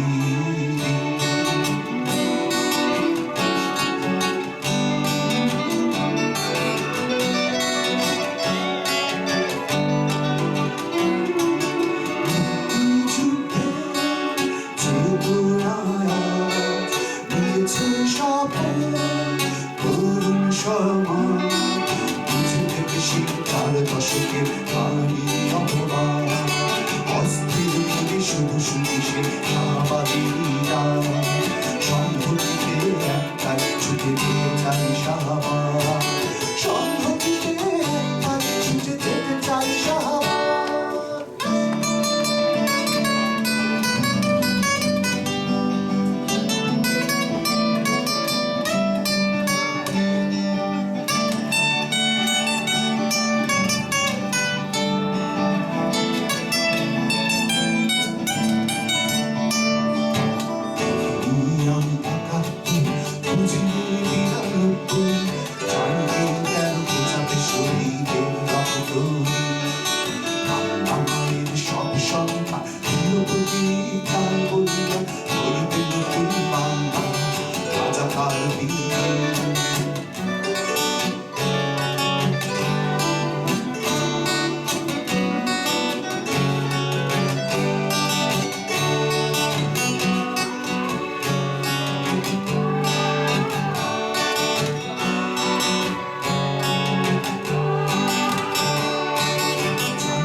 আমাদের পরবর্তী পরিবেশনা মাকসুদ আলীর মুকুলের লেখা সরস্বতী একটি কবিতা। এই কবিতাটিও বর্তমানে প্রেক্ষিতে শাহবাগের যে আন্দোলন এবং যুদ্ধ অপরাধীদের বিচারের দাবিতে সোচ্চার হয়ে লেখা একটা কবিতা।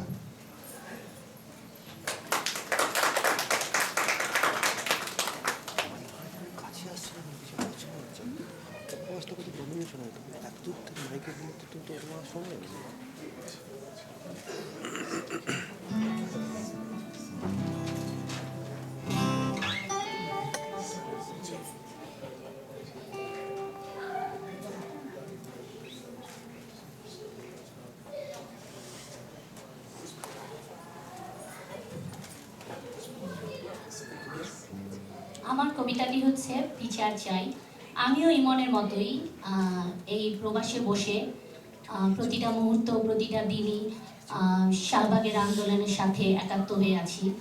টেলিভিশন সেটের সামনে বসে যখন গণজাগরণ মঞ্চ থেকে শাহবাগ আন্দোলনকারীরা স্লোগান দিচ্ছিল, প্রতিটা মুহূর্তে মনে হচ্ছে আমিও সেখানে ছুটে যাই, ওদের সাথেই একই স্বরে একই সাথে স্লোগান মুখর হয়ে উঠি। সেই পরিপ্রেক্ষিতেই আমার এই কবিতাটি।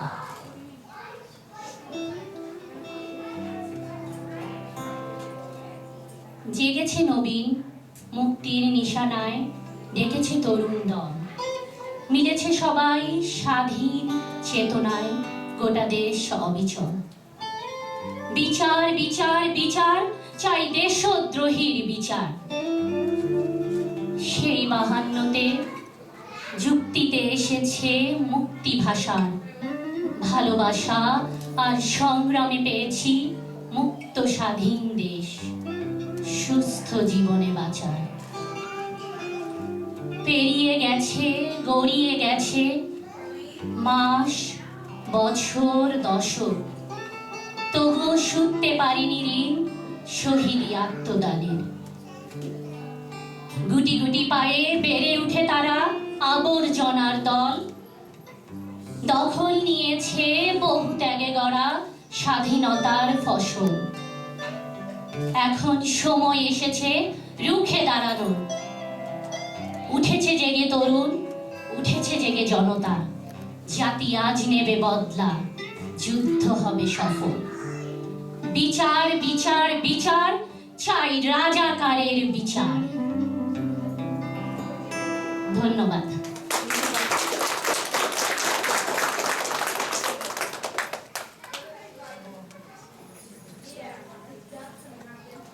Hey, Haider bhai, I have a question.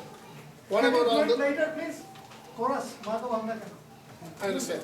Just a quick question in the After the context. program, we'll have time for your question. That's Irfan bhai. Okay.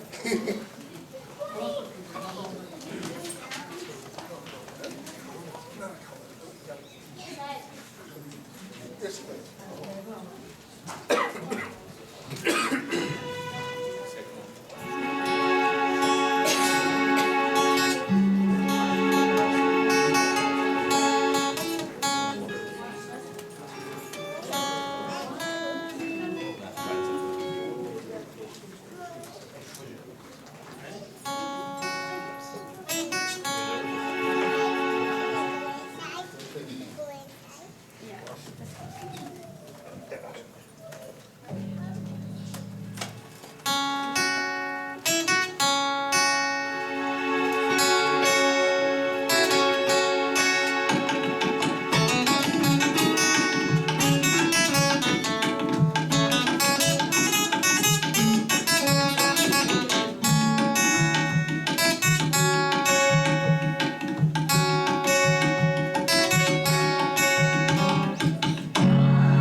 This part of the program is actually dedicated to International Mother Language Day.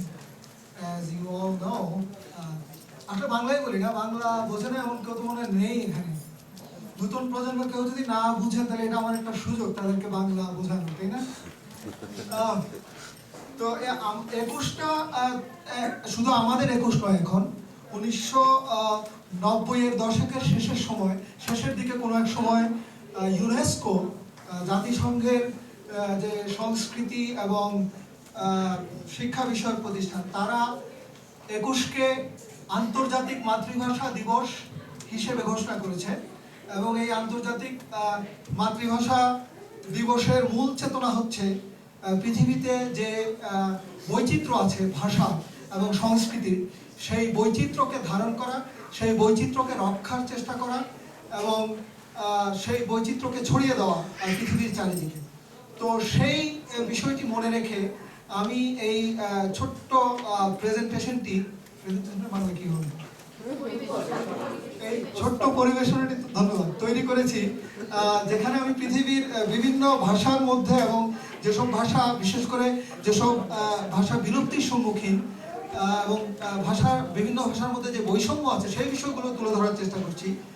কারণ আমার মনে হয় যে এই জিনিসগুলো আসলে জানা জরুরি ভাষার বৈচিত্র্য রক্ষার জন্য।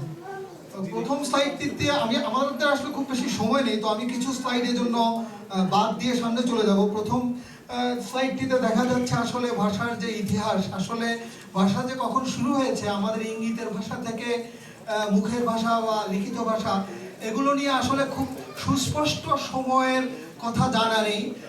বিভিন্ন রকম গবেষণা চেষ্টা করা হয়েছে, কার্বন ডেটিং থেকে শুরু করে ইভেন জিন ট্র্যাক করা, এর মাধ্যমে বের করার চেষ্টা হয়েছে যে আসলে ঠিক কোন সময় আমরা প্রাইমেট থেকে হিউম্যান বিইং এ এসে আমরা কখন ভাষা বলা শুরু করলাম।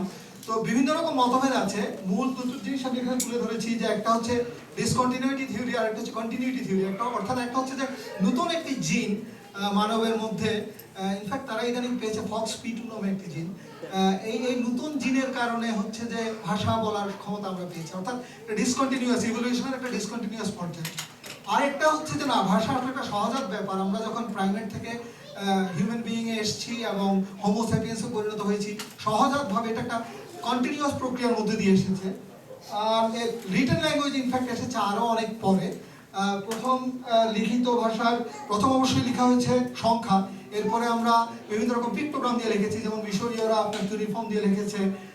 তো এর মানে এখানে যেটা দেখা যাচ্ছে, এখানে তথ্য মেসোপটেমিয়া এবং চশমাটা পরে না, মেসোপটেমিয়াতে এবং সুমেরিয়ান সভ্যতায় এবং মেসো আমেরিকা, অর্থাৎ এখানে ভিন্ন ভিন্নভাবে ইন্ডিপেন্ডেন্ট স্বতন্ত্রভাবে লিখিত ভাষার উৎপত্তি হয়েছে। একটার কথা বলা হচ্ছে প্রায় 5000 বছর আগে 3200 খ্রিস্টপূর্ব, আর একটির কথা বলা হচ্ছে 600 খ্রিস্টপূর্ব। তো ইতিহাস এবং এইসব ইতিহাস নিয়ে অনেক বিতর্ক আছে, যেটি আসলে ছোট্ট পরিবেশনায় বলা যাবে না। পরের স্লাইডে যদি আমরা যাই, সেখানে এখনকার যে অবস্থা বলা হয়েছে, এথনোলগ নামে একটি প্রচেষ্টা আছে যারা সুপারি করেছে বিভিন্ন ভাষার। 1950-এর দশক থেকে ওনারা কাজ করে যাচ্ছেন। এটি পুরোপুরি একটি নন প্রফিট প্রচেষ্টা, এমনকি জাতিসংঘেরও কোনো সহায়তা আমি ওখানে দেখিনি। ওনাদের হিসাবে প্রায় 7000 লিখিত ভাষা, প্রায় 7000 মৌখিক ভাষা, এদের সবের লিখিত রূপ নেই, প্রায় 7000 মৌখিক ভাষা এবং অনেকেরই এর মধ্যে লিখিত রূপ আছে, সবগুলো নেই। সারা পৃথিবীতে এই মুহূর্তে বেঁচে আছে 7000-এর মতো ভাষা। এবং এই ভাষার মধ্যে একেবারে আমি পরের একটি স্লাইডে দেখাবো, 10-15 জন থেকে বলেন শুরু করে প্রায় বিলিয়ন খানেক লোক বলেন, এরকম অনেক ধরনের ভাষা আছে। তো মিডিয়ান মোটামুটি আমরা যদি মাঝামাঝি যাই, মোটামুটি একটা এভারেজ ভাষার বলে থাকে 5 থেকে 6000 লোক আর কি। অর্থাৎ অর্ধেক হচ্ছে এর উপরে, অর্ধেক হচ্ছে এর নিচে। পৃথিবীর প্রধান 10টি ল্যাঙ্গুয়েজ, বুক ফুলে যাচ্ছে, এখানে বাংলা আছে, Mandarin, Chinese, Spanish, English, Bangla, Hindi, Portuguese, Russian, Japanese, German আর চাইনিজ, চায়নার পূর্ব দিকের একটি ভাষা। তো এই 10টি ভাষা কিন্তু মোটামুটি পৃথিবীর শতকরা 50% লোক এই 10টি ভাষার মধ্যে কথা বলে থাকে। অর্থাৎ বিশাল একটি আধিপত্য এই ভাষাগুলো রয়েছে। এটি হচ্ছে পরের স্লাইড, যেখানে আসলে একটা পাই চার্ট করে দেখানো হচ্ছে। তো দেখতেই পাচ্ছেন ম্যান্ডারিন চাইনিজ প্রায় 14%। বাংলাকে আমি একটু আলাদা করে দেখাতে চেয়েছি, যেহেতু অনেক বাঙালি দর্শক আজকে আমাদের মাঝে আছেন। আমরা আসলে 7ম স্থানে আছি, পশ্চিমবঙ্গ, আমরা, আসাম, উড়িষ্যা, আমরা সবাই মিলে। এবং প্রায় 3% পৃথিবীর প্রায় শতকরা 3 ভাগ লোক বাংলা ভাষায় কথা বলে থাকে। অন্যান্য যেসব ভাষা প্রধান 10-এর মধ্যে এখানে আছে তার মধ্যে দক্ষিণ এশীয় পাঞ্জাবি ভাষাটি এখানে আছে, হিন্দিকে আমি এখানে দেখছি না ঠিক, হিন্দি ওই জায়গায় আছে তাই না, তারপর আপনার জাপানিজ ভাষা যেটা ইন্দোনেশিয়া বলা হয়, আর ইউরোপের যে ভাষাগুলো অর্থাৎ স্প্যানিশ, ইংলিশ এই ভাষাগুলো আসলে, হিন্দি তো আসলে এখানে দেখা যাচ্ছে 4 নম্বরে, আরবি ভাষাও এখানে আছে 5 নম্বরে। তো ভাষার বৈচিত্র্যের ক্ষেত্রে 2 ধরনের সংজ্ঞা দেওয়া হয়। একটা হচ্ছে যে আসলে একটি জনগোষ্ঠীর মধ্যে বা একটি ভৌগোলিক সীমারেখার মধ্যে কত বেশি সংখ্যক ভাষা চালু আছে, প্রচলিত আছে। তো সেই ধরনের হিসাবে সবচেয়ে বেশি ভাষা আছে নাইজেরিয়াতে। আমরা জানি যে ভারতবর্ষে অনেক ভাষা প্রচলিত আছে, নাইজেরিয়াতে প্রায় 400 ভাষার প্রচলন দেখাচ্ছে। বাংলাদেশে যদিও আমাদের অনেকের জানা নেই, পূর্ববিধি আসলে আজকে এই ধরনের একটি লেখাও পড়তে চেয়েছিলেন, বাংলাদেশে প্রায় 38টি ভাষা লোকজন বলে থাকে। কিন্তু আরেকটি যেটি ভাষা বৈচিত্র্যের সংজ্ঞা দেওয়া হয় যেটা হচ্ছে আসলে ডিস্ট্রিবিউশনটা কেমন, অর্থাৎ বাংলাদেশের ক্ষেত্রে আমরা যদি দেখি যে 38টি ভাষা আছে, তার মধ্যে একটি ভাষায় কিন্তু শতকরা 98 জন লোক কথা বলে থাকে, আর বাকি 37টি ভাষা শতকরা 2 জন লোকের মধ্যে সীমাবদ্ধ। অর্থাৎ মানে লোকজন প্রচলনের দিক থেকে বা বিতরণের বন্টনের দিক থেকে ভাষাটি কিন্তু খুব বেশি, আমরা বাংলাদেশে কিন্তু খুব বেশি বৈচিত্র্য নেই। ভারতে মানে মূলত আপনার ইন্দো ইউরোপিয়ান ল্যাঙ্গুয়েজ যেগুলো আমাদের হিন্দি, বাংলা, অন্যান্য যেগুলো এসছে সেটা বলে থাকে প্রায় শতকরা 70-75% লোকজন, আর দ্রাবিডিয়ান ল্যাঙ্গুয়েজ অর্থাৎ তামিল, মালয়, এই বাকিটা হচ্ছে 1/4 অফ দ্য পপুলেশন ইন্ডিয়া। কানাডাতে বিশাল বৈচিত্র্য রয়েছে, ইংরেজি, ফ্রেঞ্চ, ফরাসি ভাষা, আরো অনেক ভাষা কানাডাতে চালু হয়েছে। তো এই প্রথম সংখ্যাটি কিন্তু সবই হচ্ছে যে নেটিভ স্পিকার অর্থাৎ ফার্স্ট ল্যাঙ্গুয়েজ সেই হিসাব, কিন্তু আমরা অনেকেই কিন্তু দ্বিতীয় ভাষা হিসাবে বা তৃতীয় ভাষা হিসাবে অন্য ভাষা বলে থাকি। যেমন বিদেশি ছাত্র যারা আমরা বিভিন্ন জায়গায় পড়তে যাচ্ছি, তাদের ক্ষেত্রে আসলে ইংরেজিতে আমাদেরকে কমিউনিকেট করতে হয়, কিংবা জার্মানিতে যারা পড়তে চায় তাদেরকে জার্মানি কমিউনিকেট করতে হয়। তো সেক্ষেত্রেও কিন্তু একটা বিশাল বৈচিত্র্যের ব্যাপার রয়ে গেছে। ইনফ্যাক্ট আরও একটি বিষয় আছে এডুকেশনাল ল্যাঙ্গুয়েজ ডাইভার্সিটি, যারা এটা নিয়ে আলাপ করে থাকেন। আচ্ছা, এখানে হিসাবটি দেওয়া হচ্ছে এই যে ভাষা যে আসলে বিলুপ্তির সম্মুখীন যেসব ভাষা তার একটা চিত্র এখানে পাওয়া যাবে। অর্থাৎ প্রথম সারিতে যদি আপনারা দেখেন, প্রথম যে 8টি ভাষা, আমি 10টি ভাষার কথা বলেছি আগে, তার প্রধান 8টি ভাষা, এই ভাষাগুলি মোটামুটি 100 মিলিয়ন থেকে 1 বিলিয়ন লোক প্রত্যেকটি ভাষায় কথা বলে থাকেন। কিন্তু আপনি যদি ভাষার কাউন্টের দিকে অর্থাৎ সংখ্যার দিকে তাকান, 7000 ভাষার 8 মানে হচ্ছে 0.1%, অর্থাৎ পৃথিবীর প্রায় শতকরা 40-50 ভাগ লোক শতকরা 1.1 ভাষায় কথা বলে থাকে। তো বোঝাই যাচ্ছে যে একটা বিশাল 7000 সংখ্যার মধ্যে একটি বিশাল সংখ্যার ভাষা রয়েছে যেগুলি আসলে খুব বেশি প্রচলিত নয়। নিচের দিকে যদি আসেন আস্তে আস্তে দেখা যাবে 1 থেকে 9 জন লোক কথা বলে সেরকম ভাষার সংখ্যা রয়েছে 188টি। তো এই ধরনের ভাষা বাঁচানো খুব কঠিন। ভাষা অনেকে বলে থাকে আসলে ভাষা বাঁচানোর আদৌ দরকার আছে কিনা, কারণ ভাষা যখন মিলে যাচ্ছে তখন আসলে এটা লোকজনেরও আসলে মধ্যেও একীভূত হওয়ার বা সংস্কৃতিগুলো একীভূত হওয়ার একটি লক্ষণ। আবার আপনি যদি জনগোষ্ঠীর মানে একটি জনগোষ্ঠীর মাধ্যমে ভাষা যখন এক প্রজন্ম থেকে আরেক প্রজন্মে যায়, মূলত বাচ্চাদের মধ্য দিয়ে আমরা ভাষাকে এক প্রজন্ম থেকে আরেক প্রজন্মে নিয়ে যাই। তো সেটি একটি খুব কঠিন কাজ, বিশেষ করে এই গ্লোবালাইজেশনের যুগে। তো পরের স্লাইডটিতে আমি দেখাচ্ছি আসলে এটি নিয়ে কালকে কোথায় জানি বিতর্ক হচ্ছিল কার সাথে, আসলে ডাইভার্সিটিটা রক্ষা করা, যেটা আমি একটু আগে বলছিলাম, দরকার আছে কিনা। তো বিভিন্ন রকম যুক্তি দেওয়া হয়, তার মধ্যে যেমন পৃথিবীর অনেক যেটাকে বলা যায় যে খুব ইন্ডিজেনাস, শব্দটার বাংলা আমার ঠিক জানা নেই, ইন্ডিজেনাস নলেজ যেটা, অর্থাৎ কোনো ক্ষুদ্র জাতিসত্তার বা জাতিগোষ্ঠীর নিজস্ব অভ্যাস এবং সংস্কৃতির মধ্য দিয়ে যেসব নলেজ, আদিবাসীদের যেসব বিভিন্ন বিষয়ে তাদের যে জ্ঞান, সেগুলো কিন্তু রক্ষা করার একটি ব্যাপার রয়েছে। যেমন আমরা যদি চাষবাসের কথা ধরি, আজকাল আমরা গ্রিন রেভলিউশনের কথা বলি, যেখানে চাষবাসের জন্য প্রচুর পরিমাণে আমরা পেস্টিসাইড ইউজ করছি, ফার্টিলাইজার ইউজ করছি, কিন্তু দেখা যাচ্ছে যে এতে মাটির ক্ষতি হচ্ছে। মাটির ক্ষতি হওয়ার কারণে একটা পর্যায়ে গিয়ে আসলে যদিও প্রথম দিকে ফসলের ইল্ড বাড়ছে বা ফসলের উৎপাদন বাড়ছে, একটা পর্যায়ে সেটা কমে যাচ্ছে। কিন্তু দেখা যাচ্ছে অনেক আদিবাসী জাতিসত্তা তারা বিভিন্ন ধরনের ফার্মিং টেকনিক তারা রেখেছে, যেগুলো আসলে তাদের ভূমির জন্য খুবই সাস্টেনেবল, খুবই সহায়ক। যেমন পেরুতে তারা ইউজ করে টেরাসের মধ্যে ল্যান্ডিং চাষবাস করে, আমাদের দেশে ঝুম চাষ যখন করে পাহাড়পুরি, এরকম অনেক চাষবাসের অনেক পদ্ধতি রয়েছে যেগুলো আসলে পৃথিবীর সাস্টেনেবিলিটির জন্য খুবই আপনার দরকারি। অনেক মেডিসিন সংক্রান্ত অনেক নলেজ, অনেক বায়োডাইভার্সিটির কথা আমরা বলে থাকি, অনেক প্ল্যান্ট সম্পর্কে, মেডিসিনাল প্ল্যান্ট সম্পর্কে দেখা যাচ্ছে যে ওই একটি ক্ষুদ্র জাতিগোষ্ঠীর লোকই জানাচ্ছে। সো তারা যদি তাদের ভাষাকে হারিয়ে ফেলে তখন কিন্তু ওই নলেজ রাখা, ওই জ্ঞান সংগ্রহ করে রাখা, সংরক্ষণ করে রাখা কিছুটা কষ্টদায়ক। বিভিন্ন ক্লাসিক লিটারেচার, ক্লাসিক ফিলসফি বিভিন্ন ভাষায় রয়েছে, এগুলো আমাদের জানতে হবে, রাখতে হবে। আর সবচেয়ে বড় কথা হচ্ছে আসলে এটি কিন্তু একটি অধিকার, এটি ক্ষুদ্র জাতিসত্তার অধিকার আছে তাদের ভাষায় কথা বলার, তাদের ভাষাকে তাদের পরবর্তী প্রজন্মের মধ্যে সঞ্চারণ করার। তো সেই অধিকারটিও তাদেরকে আমাদের দিতে হবে। আচ্ছা, এটি তো হচ্ছে বিলুপ্ত হওয়ার সম্ভাবনা যেসব অনেক ভাষা, কিন্তু যেগুলো আসলে বড় বড় ভাষা তাদের মধ্যে কিন্তু একটা বিশাল বৈষম্য রয়ে গেছে, যেটাকে ঠিক ল্যাঙ্গুয়েজ ডিভাইড বলা যাবে না, এটাকে ইনফ্যাক্ট ল্যাঙ্গুয়েজ ডিভাইডের চেয়ে বেশি, এটা হচ্ছে জ্ঞানের বৈষম্য, নলেজ ডিভাইড বলা যায়। এখানে দেখা যাচ্ছে বই প্রকাশিত হওয়ার একটি পরিসংখ্যান, আমেরিকা এবং ইংল্যান্ড যারা ইংরেজি ভাষাভাষী তারা মিলিয়ে দেখা যাচ্ছে 15 প্রায় 25% বই তাদের ভাষাতেই প্রকাশ হচ্ছে। বাংলার কোনো নামই এখানে নেই, কিন্তু বাংলা আমরা বলেছি প্রায় 3% লোক বাংলায় কথা বলে। বাংলা ভাষায় প্রকাশিত বইয়ের একটি পরিসংখ্যান আমি পেয়েছি, যেটি শেষে দেখাবো। তো দেখা যাচ্ছে যে মানে ভাষাটিতে যদি অনেক লোক কথাও বলে, কিন্তু সেই ভাষায় প্রকাশিত বা সংরক্ষিত জ্ঞানের ভান্ডারটা খুব বেশি নাও হতে পারে। এটা কিন্তু 2010-এর পরিসংখ্যান, অর্থাৎ এটা হচ্ছে যেটাকে বলে ফ্লো স্ট্যাটিস্টিক্স। আমি যদি স্টকের দিকে তাকাই, এই পর্যন্ত যা বই প্রকাশিত হয়েছে তাহলে হয়তো আমরা আরও অনেক পেছনে থাকবো। পরের স্লাইডে যদি আসা যাও, এটা দেখা যাচ্ছে ওয়েব পেজের পরিসংখ্যান। এখানে অবস্থা আরো ভয়াবহ, 57% অফ দ্য ওয়েব পেজেস ইংরেজিতে করে।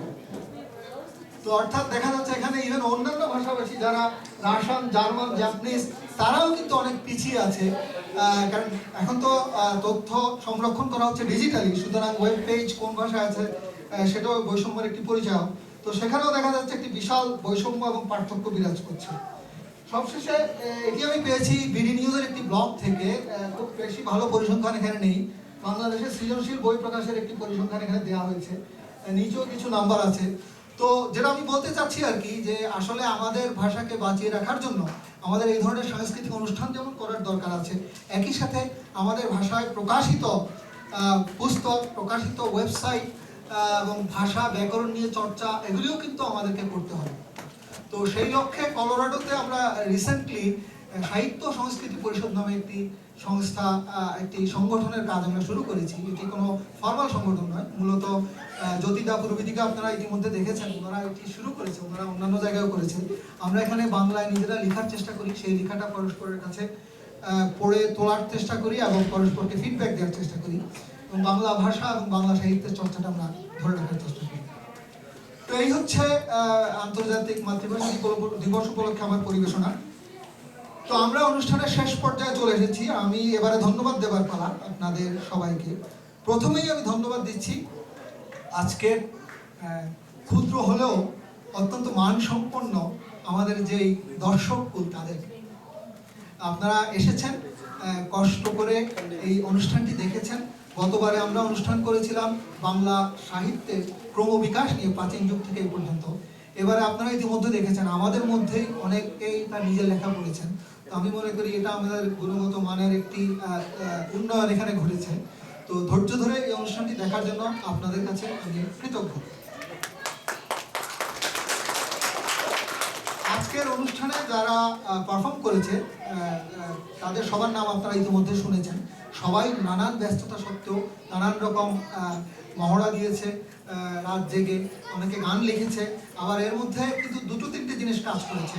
সবাই তো আমরা এখানে ব্যস্ত, এর মধ্যে এই অনুষ্ঠান, এর মধ্যে দেশে অনেক কিছু হচ্ছে এবং সবাই এটা নিয়ে সারাক্ষণ খুবই উদ্বিগ্ন, একই সাথে কখনো উৎফুল্ল, কখনো উদ্বিগ্ন, গান লিখছে, কবিতা লিখছে, সবকিছু মিলে কিন্তু গত একটা মাস এই ছেলেপেলেদের মধ্যে, ছেলেপেলে বলছি আমি নিজের মধ্যে, আমাদের মধ্যে প্রচুর উত্তেজনা এবং প্রচুর একই সাথে প্রশান্তি কাজ করেছে।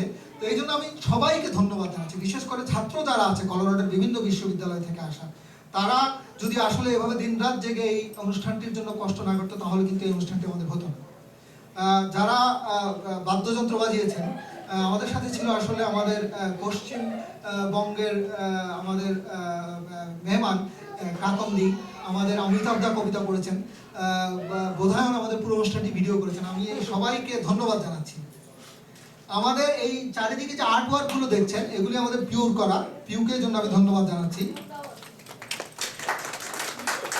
আমাদের অনুষ্ঠানটিতে আসলে স্পন্সর করেছেন ডিইউর দুটি সংগঠন, international student and scholar services and centre for world languages. আমি তাদের উভয় সংস্থাকে ধন্যবাদ জানাচ্ছি। আমাদের সহযোগিতা করার জন্য সাহিত্য ও সংস্কৃতি পরিষদকে ধন্যবাদ জানাচ্ছি। আজকের অনুষ্ঠানের শেষে আপনারা নিশ্চয়ই বিরক্ত হচ্ছেন আমার কথা শুনতে শুনতে, একটু পরেই রয়েছে আমাদের মজাদার খাবার। এই খাবার যারা রান্না করে এনেছেন, বিশেষ করে কাকন, লুনা ভাবি, মুকুল, সাদমা ভাবি, জাবিন ভাবি, আপনারা যারা কষ্ট করে, সোমা ভাবি, আপনারা যারা কষ্ট করে বিভিন্ন খাবার রান্না করে এনেছেন, আমি আপনাদেরকে ধন্যবাদ জানাচ্ছি। আজকের এই অনুষ্ঠানে আমাদের শব্দ নিয়ন্ত্রণে ইমনকে সহযোগিতা করেছে আমাদের ডিইউর ইভেন্ট সার্ভিসেস, অ্যালেক্স এখানে ছিল। অ্যালেক্সকে আমি সবার পক্ষ থেকে আমাদের ধন্যবাদ জানাচ্ছি। সবশেষে আমি ক্ষমা চেয়ে নিচ্ছি দুটো কারণে। একটা হচ্ছে অনুষ্ঠানটা শুরু করতে একটু দেরি হয়ে গেছে এবং আমরা বলেছিলাম 1 ঘন্টা লাগবে, 1.25 ঘন্টার মতো লেগে গেছে। এই দুটো ত্রুটির জন্য এবং মাঝখানে আমাদের পাওয়ার পয়েন্টে কিছু ম্যাল ফাংশন হয়েছে, অডিওতে কিছু ম্যাল ফাংশন হয়েছে, এগুলোর জন্য আপনাদের সবার কাছে আমি ক্ষমা চেয়ে নিচ্ছি। আবারও এখানে আসার জন্য সবাইকে ধন্যবাদ। জয় বাংলা।